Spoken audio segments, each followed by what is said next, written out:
Michael Tildesley, who joins us now live from Warwick. Thank you so much for joining us on the program, Michael. Now, you specialize in developing mathematical models. What does your mathematical modeling tell you about the trajectory? Well, it's very difficult to actually say there is one trajectory, and this is the key thing, because every country in the world is at a different stage.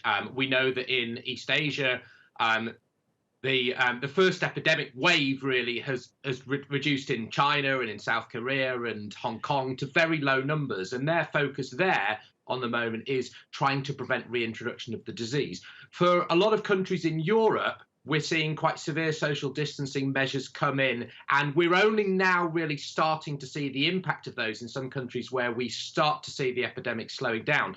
So our predictions would be that in Europe, over the next sort of couple of weeks, we would start to see a reduction in the number of cases. But then that's when actually the real challenge comes about, because at that point, we need to start to do is look at ways that we might sort of start to release these social distancing measures in a measured, incremental way, but in such a way that we might prevent a second wave of infection taking off.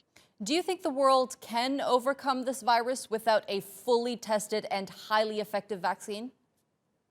Well, this is a real challenge because obviously at the moment, as I said, what we're seeing is that some countries have, on the face of it, managed to get these cases down to very, very low numbers.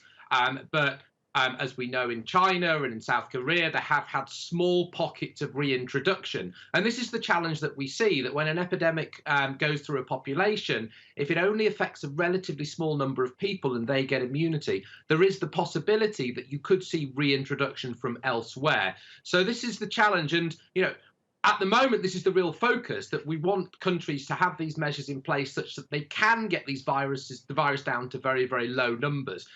There is the risk that later on in the year we could see second wave of infection, and this could continue until we get to the stage of what we would call herd immunity, which can be brought about with a vaccine. So at the moment, there's uncertainty, and really what we're trying to do is put measures in place to limit spread and limit the number of deaths until a vaccine may become available. Okay, Michael Tildesley, thank you so much for that. Associate Professor of Life Sciences at the University of Warwick. Thank you so much for that analysis.